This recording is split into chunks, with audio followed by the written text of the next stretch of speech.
accomplishment of mga other programs mo sa 10th ID this year?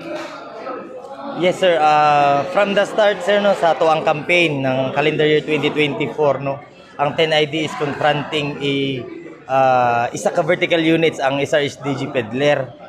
Mo tong ginaisgot sa tuang commander ganina nga armed threat groups nato sa southern part sa Bukidnon, and also naatay weekend guerrilla front 57 during that time no.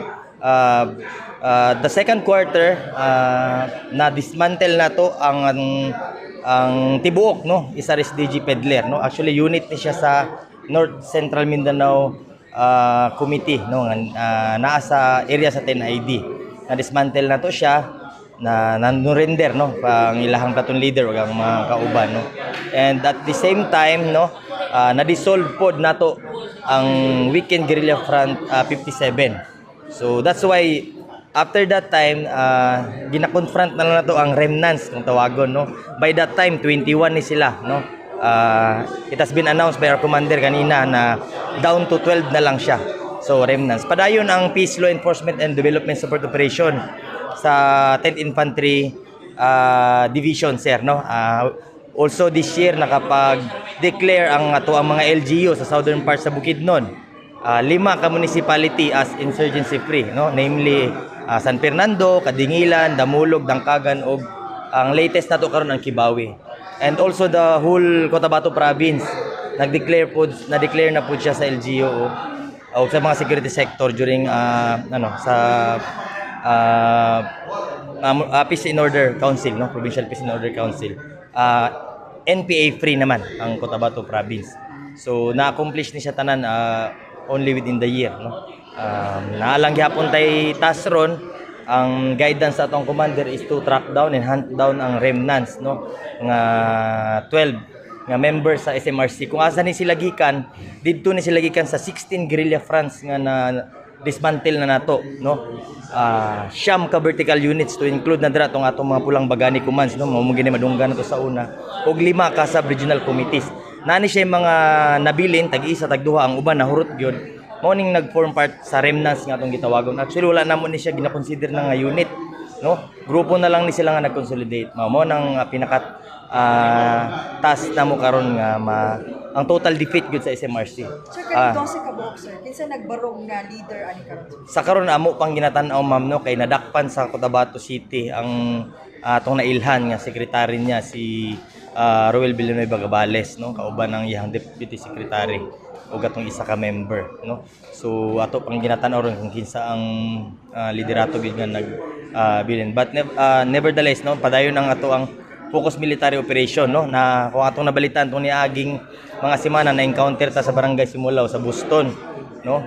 Dili ni siya no, di lang ta magpanic no, kay dili ni siya tong tipo nga nanay NPA nakabalik na gyud sila sa ato ang Region 11 no. Abungan ni siya sa atong mga pursuit operation no from southern part sa Caraga region. Dugay na gyud pagbalhin pa lang nila dito sa southern Bukidnon, gi-track down na nato ni siya for how many months. Then naipit gid nato sila, makita nato ang ilang mga tracking. So although during the time nga mga magkauban ta dili namo kayo ma-disclose ni siya kay very critical ni siyang mga information nga posible pod nga madelikado pod ang kinabuhi sa mga sundalo. Then here comes the day na dungonggan nato na encounter no sa pag-track down gini sa ato ang mga unit, in particular ang 67th Infantry Battalion na encounter sila. So dili ni sila nga nasa area nga nagakandak nag-ideological, political or organizational works nga or gawaing masa or naka-recruit na or naka-recover na, but tungod ni siya sa tuang pursuit no. So klaro kay pagsulod nila Region 11, ang Region 11 ang katawhan dili na gid mo dawat sa ila. Wala gid na sila mahimo kung ang tao dili na sila dawaton, dili na sila itago, dili na sila pakaunon, dili na sila suportahan no. So with that concerned citizen na kandakan na to, and fortunately no na encounter na to. So the best unta nga pamasko dili ang gira gyud no, kun dili ang manurrender sila. Dugay na ginaingon sa atong commander nga padayon dili gid mi mundang hantod Pasko man no, labi na karon walay declaration sa ceasefire no, nga padayon ang focus military operation even during the known nato no nga for 56 years no anniversary sa Communist Party no, ang December 26, 1968 man gina siya nagsugod no. So wala tay ceasefire karon, unilateral ceasefire wala.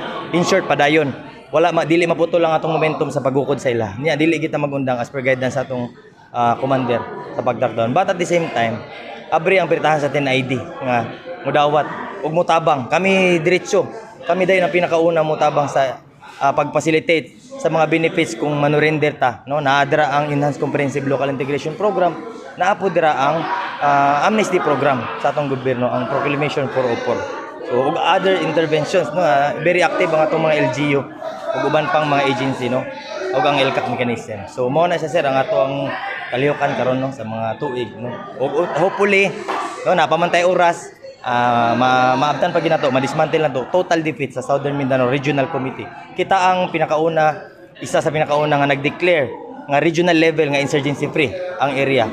And hopefully, no, kung ma-dismantle na to ning SMRC, kita po ng pinakauna nga regional party committee level sa kalaban nga maka-dismantle.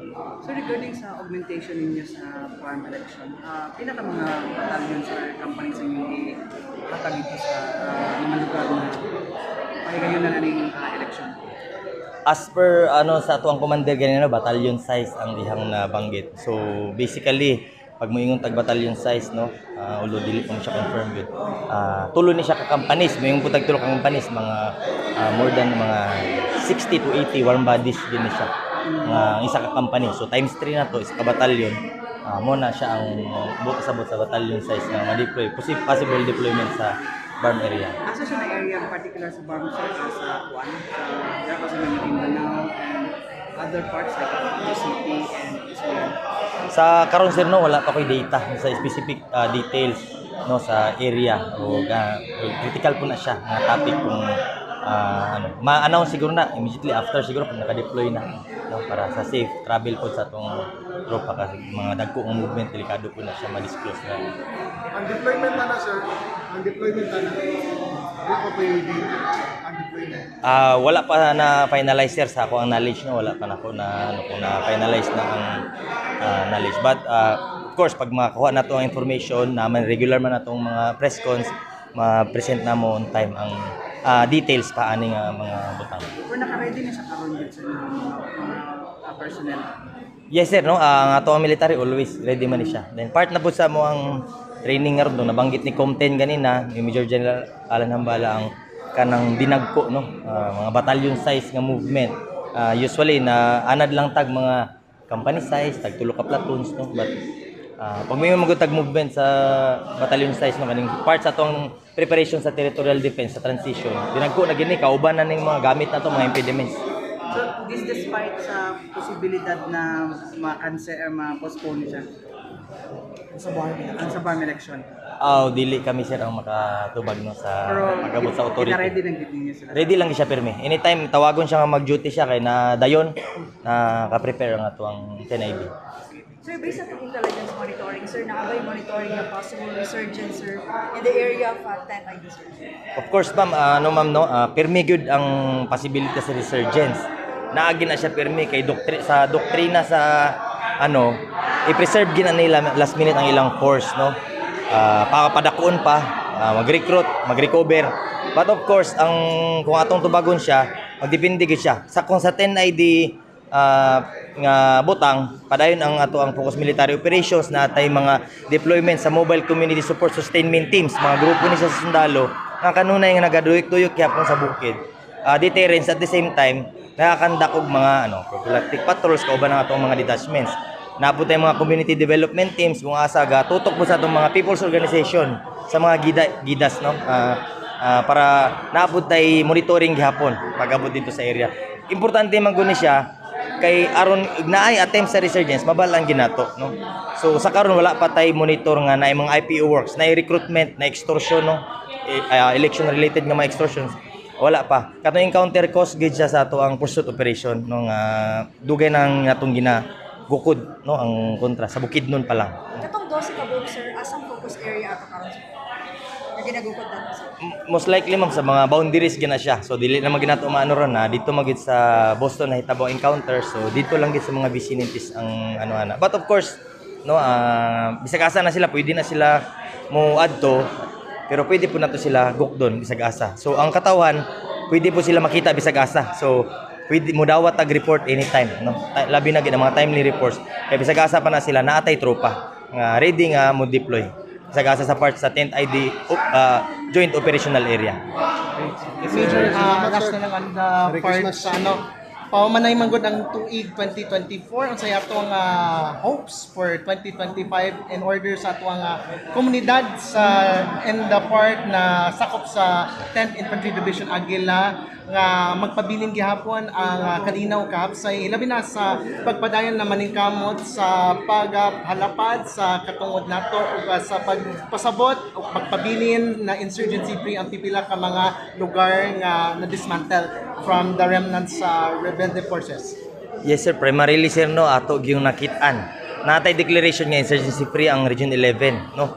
Isa na siya kabutang kung atong istoryahan but of course ang pagmintinaraan ni lahi po ni siya nga istorya. So burag gi-prove sa kanang encounter nga insurgency free na gid ang area. Dili na siya mosugot nga masudlan pa. That's why naay report na madawat. So ang ato ang pangandoy no nalipay gid ang 10th Infantry Division nga nay mga ani nga mga concerned citizen nga mag-report gud no. So unta pakusgan pa nato ang ato ang integrated territorial defense system natay katong sa Davao no nga culture of security maano gid nato tanan nga dili na nato sila pabalikon mao gid ang una nga pangandoy og of course kaning atong mga nabilin pa nga mga remnants manurinder hopefully dili ta magkita dito sa encounter kundi dili sa pagprocess sa ilang mga iklip sa ilang mga uban nga benepisyo nga intended para sa ila mo na pinakamaayong pangandoy og Pasko nga pwede na mo madawatan no sa karong mga panahon na sir.